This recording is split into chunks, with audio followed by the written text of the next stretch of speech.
Special coverage and interviews from several gas-producing and exporting countries will be broadcast by the Algerian radio thanks to its network of correspondents. محمد بن سلطان مبعوث الإذاعة الجزائرية إلى العاصمة القطرية الدوحة. سي دكار ثم ناخذ السنغال كريم الحاج محمد في قعدنا راديو ثغنمت. بابا هوادة مبعوث الإذاعة الجزائرية إلى العاصمة الموريتانية نقشو.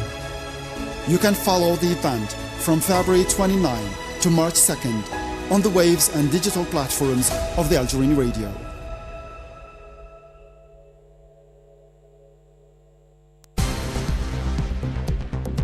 With Radio Algeria International, you will not miss a single major political or economic event. Radio Algeria International, our voice in the world.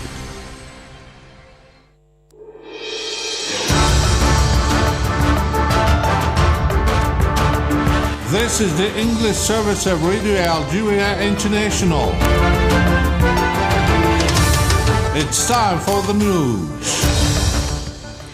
Prime Minister Nadia El-Arbaoui has said that President Abdelmadjid Tebboune has given concrete form to the strategic choice of speeding up national economic transformation. And the President of the National Union of the Bar Council has called on free peoples around the world to join the Algerian legal collective to pursue the Israeli occupier in courts. And many countries and international organizations have warned against the disastrous consequences of a possible expansion of the Israeli genocide to the town of Rafah. And those were the major developments. Now, the Full News edition. Good afternoon. The Prime Minister Nadia El-Arbaoui has said in Algiers that the President of the Republic, Abdelmadjid Tebboune, had given concrete form to the strategic choice of speeding up national economic transformation. Miriam Barshi tells us more.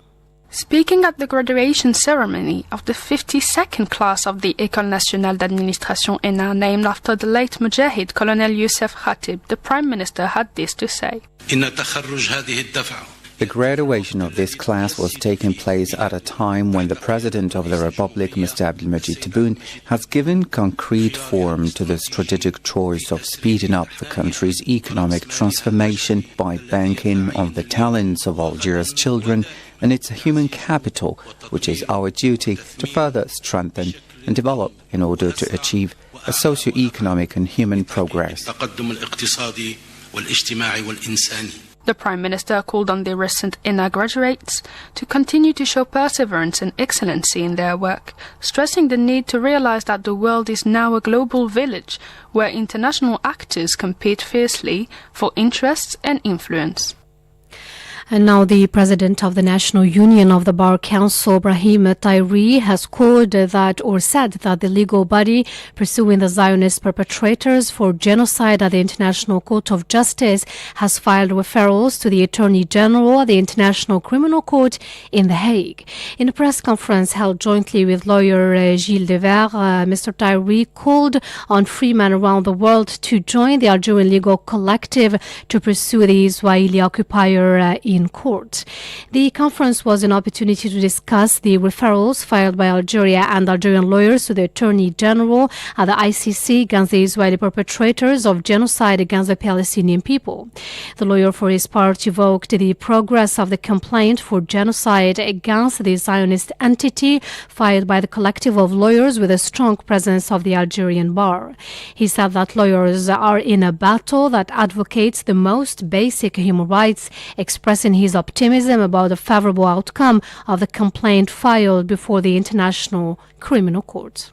There is the initiative taken by South Africa before the International Court of Justice, which herself said there is genocide. The legal discussion is clear right now for the International Court of Justice. When we presented all the evidence that we have here today, we didn't talk about law, given that it is up to the court to make the ruling. So now, to conclude, we have the financing, we have the evidence, we have the legal framework, and we have a hard-working team. Now we are working as hard as we can. There are immense expectations from the peoples represented here by the chairman of the bar. Through justice, we want to fight against impunity. The Court of Justice has a role that it has to actively play, pending the arrest warrants, are ready without undue delay. Let's recall that the complaint was filed by the International Legal Alliance, bringing together the National Union of the Bar Council, the National Union of Algerian Magistrates, in addition to the unions of Palestinian, Jordanian, Tunisian, Mauritanian and Libyan lawyers. And many countries, international and regional organizations and NGOs have warned against the disastrous consequences of a possible expansion of the Israeli genocide to the town of Rafah in the southern part of the Gaza Strip. Miriam Barshi. The UK Foreign Secretary David Cameron expressed his deep concern at the possible Israeli military offensive against the town of Rafah. In a message on his X account, David Cameron declared that his country was deeply concerned about the imminent Israeli ground attack in Rafah. Irish Minister of Foreign Affairs Michel Martin, for his part, warned that a Zionist offensive against the city of Rafah would result in serious violations of international humanitarian law and stressed that such an operation must be condemned. The Irish diplomacy chief reiterated that the international humanitarian law imposes in all conflicts the obligation to ensure the protection of civilians. For his part, Jordan warned about the potential danger of an Israeli military offensive in the densely overcrowded city of Rafah. The Jordanian Foreign Ministry expressed its absolute rejection of the displacement of Palestinians within or outside their land. It highlighted the urgent need to end the war in the Gaza Strip and achieve a ceasefire that ensures the protection of civilians, their return to their homes, and the delivery of aid throughout the Strip. The Omani Ministry of Foreign Affairs also urged the international community to take concrete and tangible measures that embody the statements, declarations and political positions it has issued. He said the goal is to deter the Israeli occupation from its aggression and compel it to stop the war, open border crossings and allow the entry of humanitarian aid to all parts of the Gaza Strip. Meanwhile, the Under-Secretary General for Humanitarian Affairs and Emergency Relief Coordinator Martin Griffith declared that the suffering of Palestinians in the town of Rafah is unimaginable due to the Israeli non-stop genocidal war since October 7. Griffith said more than 1 million inhabitants of the city of Rafah have nowhere to go. 2:37 Algiers time. You're still listening to Radio Algeria International.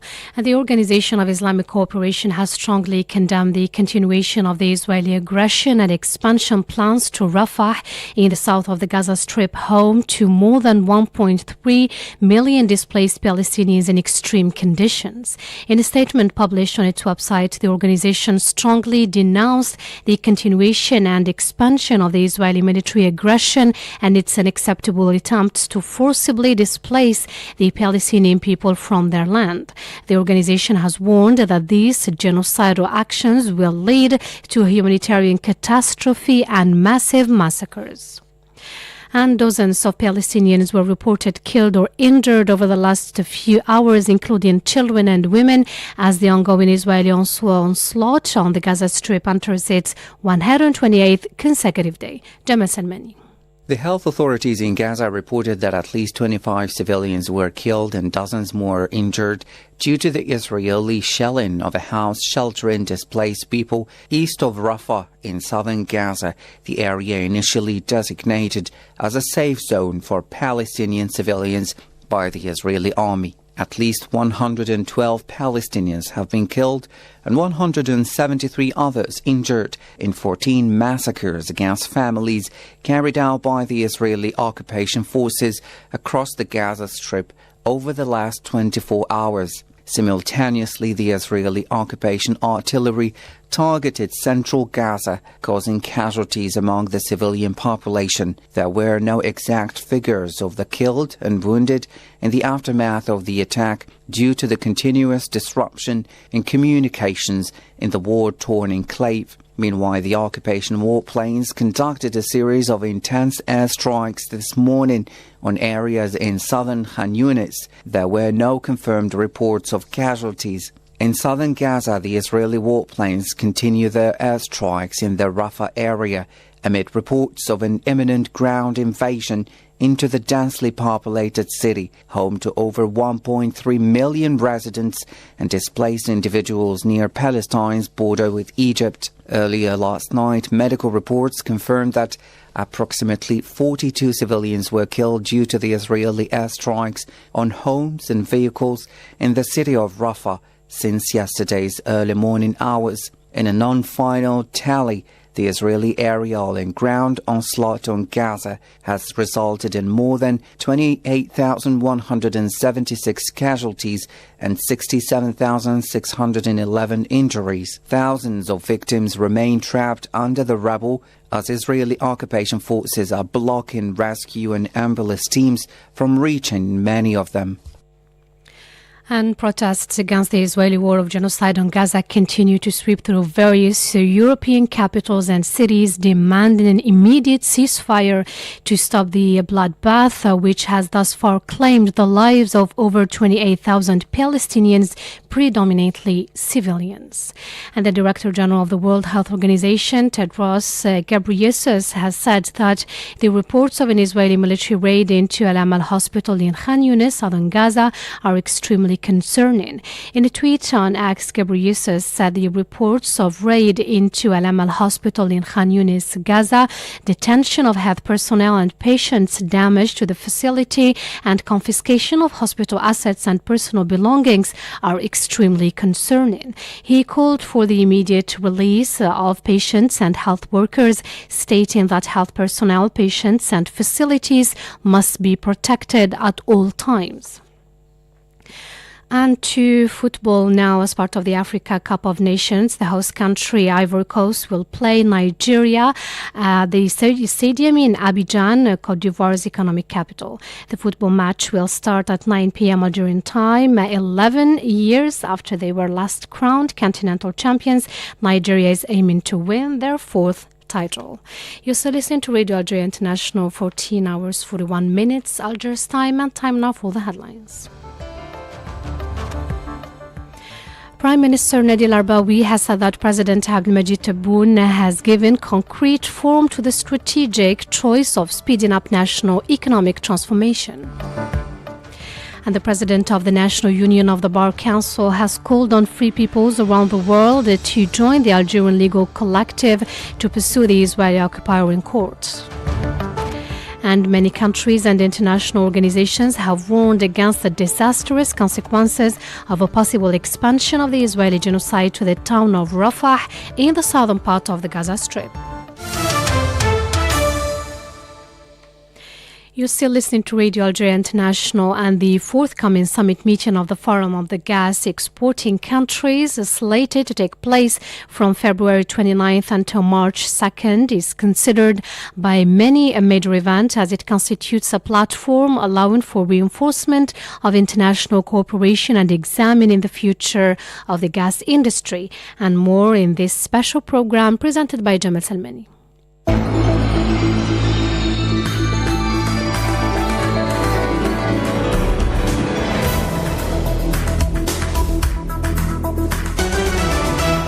The Minister of Energy and Mines, Mohamed Arqab, has affirmed that the 7th summit meeting of the Forum of Gas Exporting Countries, scheduled to take place from February 29th until March 2nd, was of major importance as it constituted a platform allowing for a reinforcement of international cooperation and for discussing energy challenges as well as the future of the gas industry. In a statement made on the occasion of the launching of the website of the Summit of the Forum of Gas Exporting Countries, stressed that the participants to such a world event would examine through a strategic dialogue and collaboration the path to be followed to ensure the sustained and prosperous energy future. Such a major event, he went on to say, offers the opportunity to exchange ideas and visions to promote the gas industry and to take advantage of all its resources in order to all the parties concerned to be in the vanguard to meet the needs of the world market and achieve energy security and sustained development. Concerning the summit website, the Energy Minister said that would constitute, thanks to the information it provides, including scientific and media contents, a link between the participants and the organizers of such a major event. The director of the GSSM Center of Moscow Studies highlighted the importance of the event. In a statement to Radio Algeria International, he had this to say.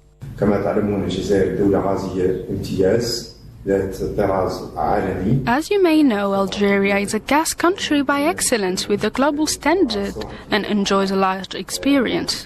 Mauritania is interested in this experience, both in terms of training in particular. From Mauritania's perspective, this summit is very important, not only because it's a new session of the Summit of Gas Exporting Countries, but also because the organizing country is Algeria, with which, as I said before, we have common relations and common future. We expect the summit to culminate in very important outcomes, which will have important repercussions on market supply and ensuring the supply of international market with energy sources in good conditions, especially after the supply cuts experienced globally as a result of the Ukrainian war and after the COVID pandemic. We expect that the summit will be a new start for the world in the field of hydrocarbon supplies and a new trend towards energy transition.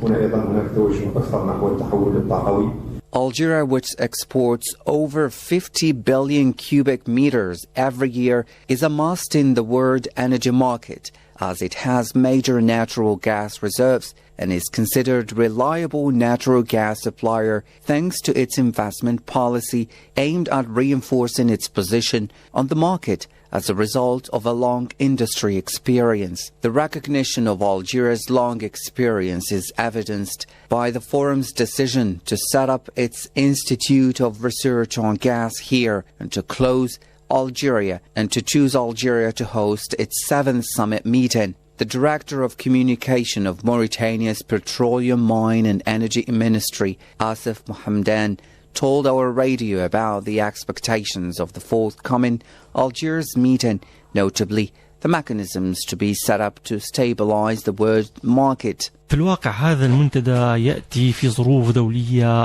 this forum comes amid international circumstances that impose its holding and moving forward in this field with relentless steps. The second point is that its holding in Algeria has a special importance as we notice the escalation of the gas crisis after the Russian-Ukrainian war and the cut in gas supplies towards Europe. Europe, which consumes huge quantities of gas, amount to approximately 400 billion cubic meters, including 160 billion cubic meters coming from Russia, and which decreased by about 70%. This created a big crisis in Europe, and now disturbances are escalating in the Red Sea. Therefore, there is another problem in this particular context. Therefore, the holding of the summit in these circumstances and in Algeria in particular has a great importance, so we must look for mechanisms, we must look for special formulas to push for the stability of gas market in the world.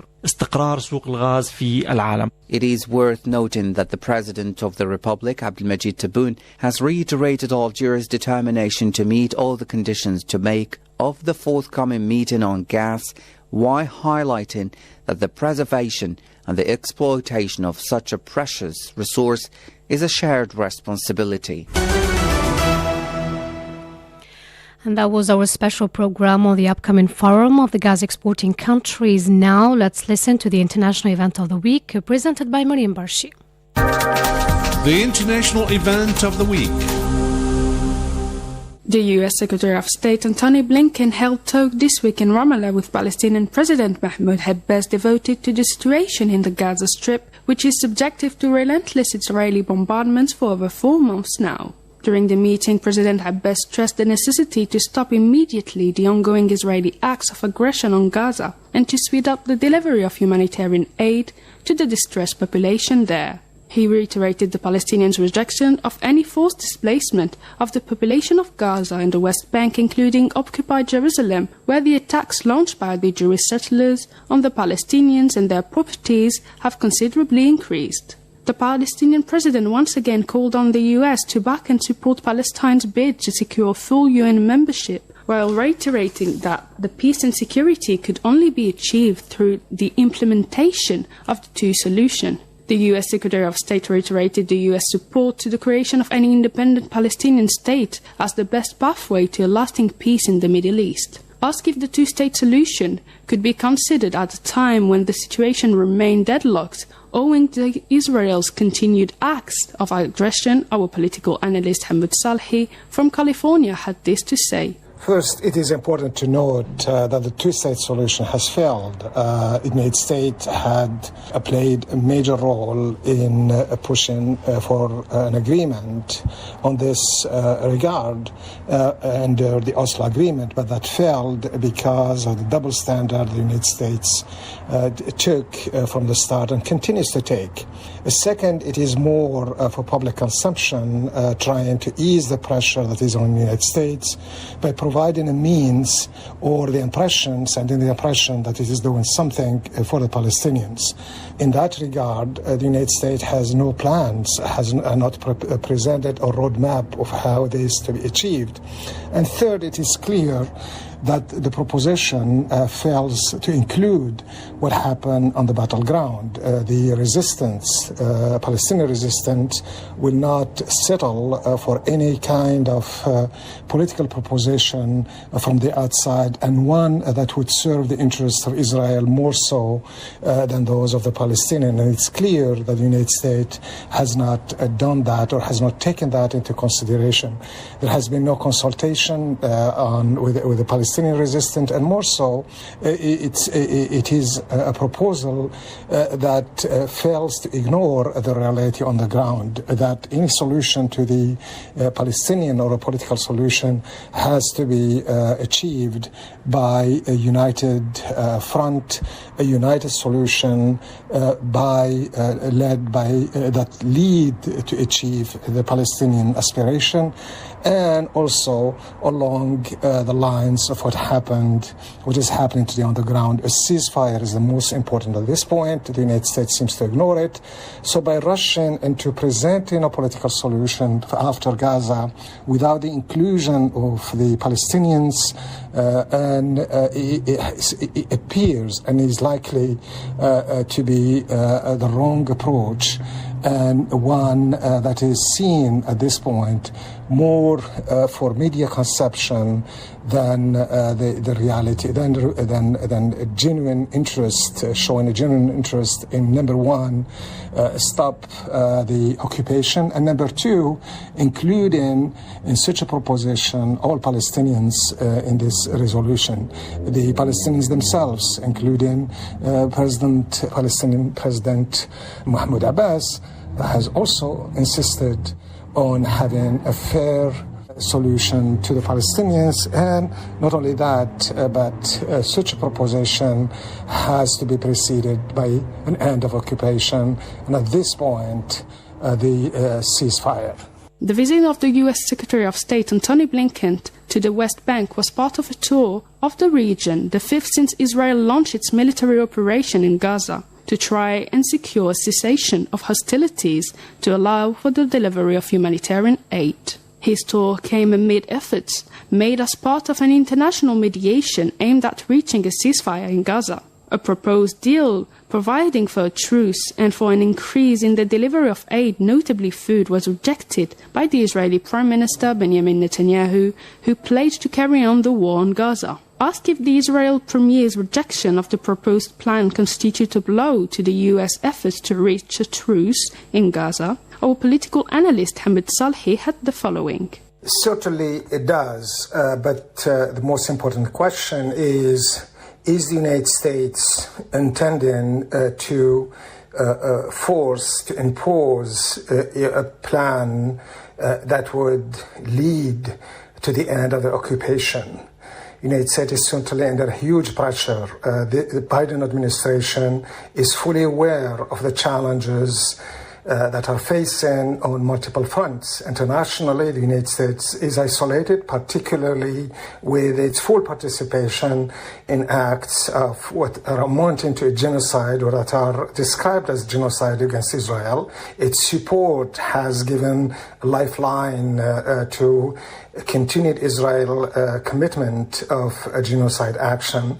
And nationally, on the American level, public relations, particularly among the young Democrats and the young Americans in general, is against the continued American support for Israel. 50% of those asked see that the United States is on the wrong side, and more so, thirdly, within the Democratic Party, United States, the current Biden administration is under heavy pressure and possibly losing the upcoming legislative, congressional, and presidential elections because of its position on Gaza.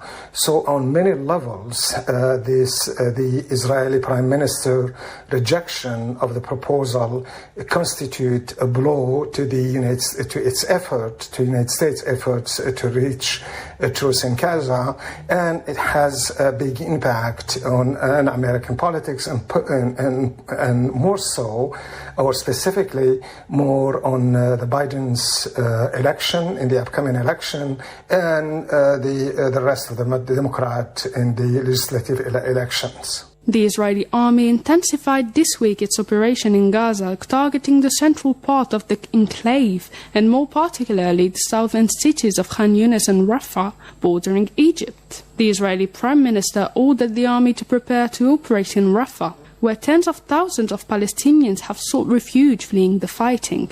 Over half of Gaza's 2.4 million people are massed in Rafah. In this respect, the UN Secretary General Antonio Guterres warned that a military push into Rafah would exponentially increase what is already a humanitarian nightmare. Asked on whether the determination of the Israeli Prime Minister, who is described by some of his cabinet members to pursue the operation, suits his political interests, our political analyst Hamid Salhi commented the issue.